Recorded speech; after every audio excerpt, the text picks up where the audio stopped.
destruction of their marriage, confusion, and like emotional whiplash is some sort of hobby, right? This phrase is just something that gets thrown around like it's helpful after divorce, especially in Christian circles, I found, because they'll say things like, just trust God and move on. Don't dwell on it. You don't want to dwell on your past. God is something better for you. Everything just happens for a reason. You have to believe God's plan for your life. But they're so wildly unhelpful, right? When you're in the middle of the mess, in the middle of the real pain after divorce. What that advice actually does, it just puts pressure on you to rush through your healing. You got to get through this. You just got to move on. It makes you feel like you're doing it all wrong. And it just teaches you to basically skip over the very process that I feel God would want you to take to actually make you whole. If you're tired of living in survival mode and questioning your worth and faith after divorce and want simple steps to heal, drop that shame and guilt, and rebuild your confidence, you're in the right place. Hey, I'm Lori Ann, certified Christian life coach and midlife divorce mom of 2. I learned the secret of how to heal after divorce and rebuild my life through faith-based strategies that changed everything. And if you're ready to remember who you truly are, rediscover your purpose in midlife, love well again, and care for your body and soul, welcome to the club. You're in the right room.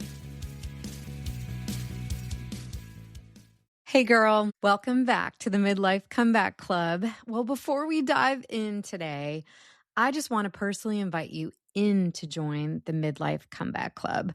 If you're a Christian woman healing after divorce and you are so tired of trying to just duct tape your life back together after divorce while pretending you're completely fine, this is exactly why I created this space for women just like you. Inside, you get my transformational 90-day program that so many other women have gone through and have already seen such big breakthroughs in their lives.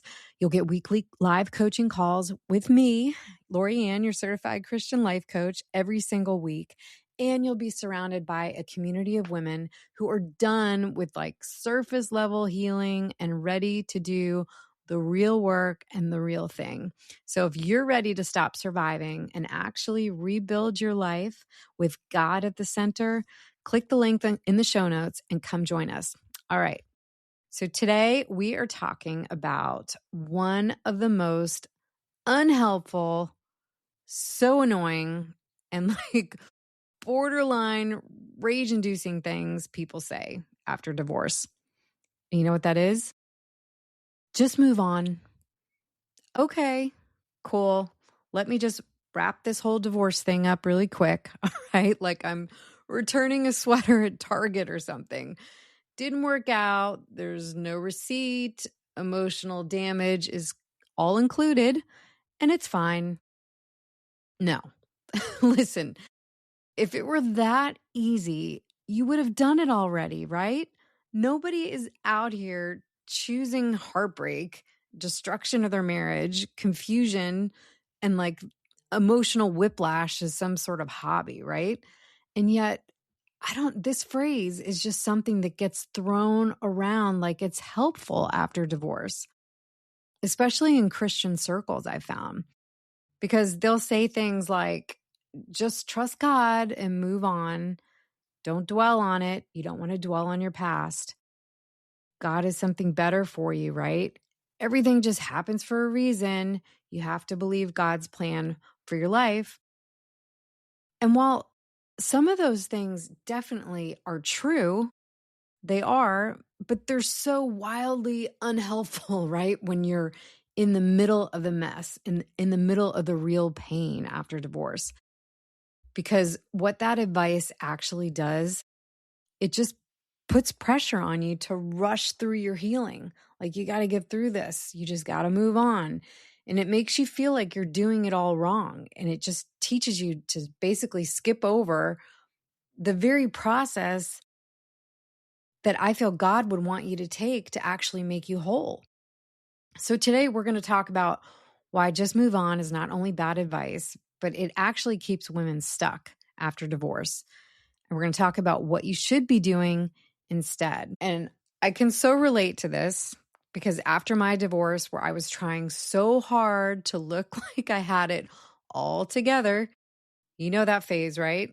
Where on the outside, you're like, I'm good, I'm fine, God is good, everything is great. I know this is all going to work out for good, which we do believe. But like I said, in the middle of the mess, it doesn't necessarily feel like that. Instead, like on the inside, you're like, I'm crying in my car after I dropped my kids off at school. I remember crying in the line at the grocery store because I had spent so much money on my attorney at the time trying to get through my divorce that I barely had enough money to pay for my groceries. And in this case, I did not. And I remember just breaking down into a total emotional meltdown at the grocery store line. And this wonderful woman who was a few people behind me, probably really aggravated because I was taking so long and holding the line up. But she came forward and she paid like $60 for my groceries. And I couldn't believe it. In the middle of that mess, in that moment where I just felt so terrible about myself and so awful about my life, it was like there was this little angel that came through in that very moment. And I even remember, like, this is all in the same day. And then I think I came home, got the groceries put away. And later that night, I sat down to watch something on television and the shampoo commercial came on. I remember, I can't remember what it was. It was maybe L'Oreal or something like that. And I remember specifically like breaking down in the middle of the shampoo commercial because this woman's in the shower and she's shampooing her hair and it looks gorgeous and all these things. And I remember thinking, my goodness, I have forgotten to take a shower in about a week, and just having this emotional meltdown and started crying. And this is like all in the same day. And I felt this huge pressure. It was like this subtle but very real pressure to just move on. And I'm like, what are we doing here? You know, I'm breaking down at the grocery store. I'm breaking down on shampoo commercials, for goodness sake, and just feeling like I shouldn't be allowing myself to do that and feeling shameful and guilty because I did. You know, we're taught to just stop feeling so much, to just be okay already, you know, and I tried. I really tried. I stayed super busy. I stayed really productive, and I did stay positive, you know, to other people around me, my family, my friends who were surrounding me. And I was trying to do it to really speak to myself too, to say, okay, I need to stay positive, even though I might not have been feeling, my feelings were different. But I thought if I kept thinking positively, ultimately that's going to affect your feelings and your actions, of course. And so that's what I was trying to do. So I basically became like the CEO of avoiding my feelings because my feelings were hurt and anger, and I just wanted to cry a lot. But I was trying to mask all that with, you know, these positive things that I felt like I had to show the world and that I had to keep thinking, which will ultimately move us in the right direction. And that is true. But there is a time and a place where after divorce happens that you do have to allow yourself to experience those moments where you're going to break down in the middle of the grocery store line, where you're going to break down when you see a shampoo commercial because you wish you had time to take a shower, you know? And then because I didn't do that and I started becoming like the CEO of avoiding my feelings, let me tell you how that worked out. It didn't, you know, because the pain never went away. It just got quieter and it got really sneaky. And instead of showing up in the right way, it just showed up as like, mom is super irritable and mom is completely exhausted all the time. And I would just have these random emotional meltdowns over things that made absolutely zero sense. And that's when it hit me, you know, you don't really just move on from something you actually haven't healed from. You just keep carrying it with you into everything else and just other areas of your life. And that's what so many women are doing, not because they want to, but because nobody taught them how to heal properly. So here are three real reasons why just move on is completely toxic advice after you've coming out of a divorce and what you should do instead. All right. Number one, it teaches you to perform healing instead of actually doing it. So it's telling you you need to perform healing like you're okay instead of actually doing the healing. So this one is like super subtle and super sneaky because that just move on phrase doesn't actually help you heal. It just teaches you how to look healed. So you'll start, saying the right things to your friends and your family, and you'll post those encouraging quotes on social media if you're all about that. I know I used to love quotes, which I do. I love quotes and they encourage me and inspire me, whether it's scripture or positive, encouraging quotes. I am just like the quote queen. I love all that stuff. But looking back, I think I was doing a lot of that just to mask what I was really dealing with inside and what I was really feeling. And you'll start posting those really great pictures of like you smiling with your kids smiling and we are the happy family, even though our family just fell apart.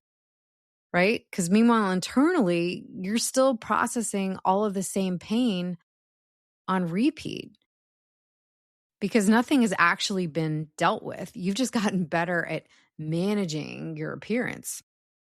And Christian women are especially good at this because we know how to be strong, right? We know how to get through the hard things. We know how to be faithful because we have faith in God that He is doing a good work in our life. And we are really encouraging to everybody else, right? So we know how to be encouraging to ourselves and think, Lorianne, you just got to get through this and no time to express how you're really feeling or have these emotional meltdowns. So even when we're quietly falling apart, we're really good at performing healing. But performing healing is not the same as experiencing healing, okay? Let me say that again. Performing healing is not the same as experiencing healing at all. So God is not asking you to fake being okay. He really wants you to truly heal from the inside out. So I want you to ask yourself, like, where am I saying I'm fine when I'm clearly not? Or where am I performing instead of being honest with myself? Because you really have to get honest with yourself about these things. All right, number 2, it keeps you disconnected from your own voice. So when you hear just move on enough times, you'll start to override yourself, right? You'll stop trusting your emotions or your intuition or your pace or your process, whatever that looks like for you. Because now you're really measuring your healing against everyone else's expectations. So instead of asking, what do I need right now? You'll start asking things like, what should I be feeling by now? And those are not the same question, okay? One leads to healing, but the other just leads to pressure. And pressure will shut people down. This reminds me, I was thinking about this the other day. I don't know if any of you remember Tony Little on the infomercials late at night. Back in the dark ages, or the dinosaur age, as my kids like to tell me I lived through. They always say I'm older than the dinosaurs, but we used to watch television and we used to have things called infomercials late at night. So if you're up late at night, there was this guy, Tony Little, who was like a fitness expert. And he would always sell something on there. Like he had the Gazelle glider or something like that. And like the ab roller. It was all these like cool things that would just made everyone on his infomercial look fantastic. They all had the 6-pack and the whole thing. And so people say, what you have to be marketed to about 9 or 12 times now, I think it is, before you even start paying attention. Right. So night after night, if I was watching something late, these infomercials would come on. And eventually one night I just felt pressure like, hey, I just need to buy this thing because I would like a 6-pack. And Tony Little says that's what I need to do to get it. But what ended up happening, really, I put the glider and the ab roller down in the basement and I never touched it. It actually became a really awesome coat rack for whenever I had my jacket downstairs. I would hang it on that. And I think I used the thing maybe twice, right? But it was this pressure thinking it's going to be like this instantaneous fix. Or I can get that six pack if I do the ab roller or the gazelle glider, 10 times. I might get my six pack. But the reality is completely different. The reality is you have to go through the messy middle. Like I can't eat a donut and have like my favorite bowl of ice cream with hot fudge at night and do the ab roller once every couple days and total of 10 times and think that I'm going to wake up with a six pack. That's not how it works, right? And we know this, but yet we rush into something. Like I got spurred to buy that thing and tried it a couple times and I was like super sore and I didn't even know I had muscles deep in my core that I never even knew existed and I couldn't hardly move for a couple of days. But I ended up just staying there because I really wasn't getting to the root of what maybe needed to be fixed, which would have been, hey, I got to walk, I got to exercise, I got to lift some weights. I remember, just the past couple years, I decided I was really going to take my health seriously because I'm getting older. And I thought, I need to not freak out when I'm lifting 1 5-pound weight and it felt heavy to me. I'm like, wow, where has my muscle gone? So over the last couple of years, I've really been steadily increasing my time in the gym and steadily, removing sugar from my diet, which has been really, really difficult because I love sugar, always have, always will. But yet I know that it's not good for me now. And I'm trying to wean that out of my diet because I've seen the transformation that has happened because of the hard work I've done to do that, but every day I don't have sugar. There have definitely been moments where I'm super stressed out and I'm super irritable because I just want to go for the sugar. I want the quick fix, right? I don't want to go through the messy middle of having my body relearn what it's like to be without the sugar. And this is what we do in this situation where we're trying to move on because we just want to move on quickly, but we're not getting to the root of the problem. And so we want to remember that in order to have long lasting transformation, which I have started to see, but it's been a process of well over almost 2 years now of me being able to consistently exercise, consistently, gradually increase the weight now that I can lift, increasingly get rid of the sugar in my diet and do all of these things. But I didn't do them like all at once. It took me gradually over the first few months. I started walking a little bit, then I started lifting, and then I started getting the heavier weights, and then I gradually got the sugar out of my diet and all these things. But it's been gradual transformation that eventually gets me to a place where I'm like, wow, I've learned that I can start dropping some weight naturally because I'm consistently doing all of these things that are required. So that's the important thing, that we remember that those are the things we have to do. So I want you to come back to yourself and ask, right? What am I actually feeling right now? And when I'm trying to go for the quick fix just to move on, what do I actually need? Not what should I need? Because healing really requires you to reconnect with yourself and not abandon yourself. We don't want that. So number 3, it rushes you out of the very process God wants to use to rebuild you. And this is the part so many people miss, right? Everyone wants that after effect, right? Like we just talked about, that healed version, that strong version, the one that, just jumps forward in the line, but doesn't have to go through all of the things that it took to get there. We want that confident version of ourselves, but nobody wants to do all the messy middle hard work that we just talked about because that's uncomfortable and that's hard and that's being honest with yourself. And yet, that's where the transformation actually happens, right? Because you're not going to become the stronger, wiser, more grounded woman by skipping over the process. You can't do the shortcuts in life. You have to really do the work to become healed and become the person that you want to be. And you become that woman by walking through it. And you don't have to do it by yourself. You could do it with God. You can do it honestly. You can do it slowly. And sometimes it's super awkward, right? Sometimes we'll have that mascara running down our face as we have the emotional breakdowns. But we're still moving forward. And God will do his best work in the process. And that's the coolest part. He doesn't want us to rush to just get past it, right? So instead, we have to shift our focus. So instead of asking, how do I get over this really super quick? No, I want you to take a step back. And what is God doing in me through this?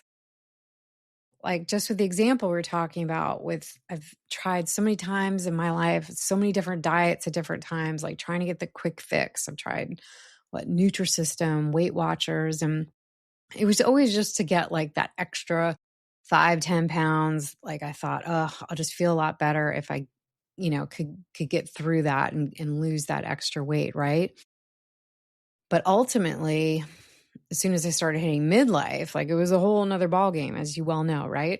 Midlife, we go through perimenopause, we start getting all of these other things going on in our life. And especially if then you're on top of it, you're going through a divorce, it's crazy town, right? And your hormones are all over the place. And it just makes losing weight even much harder than it ever was before.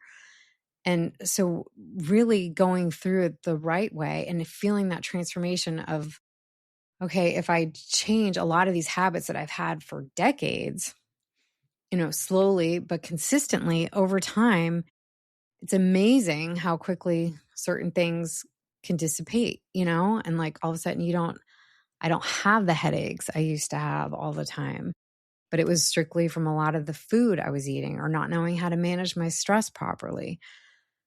And I've been able to, regulate my hormones somewhat, even in the middle of what I'm going through in midlife.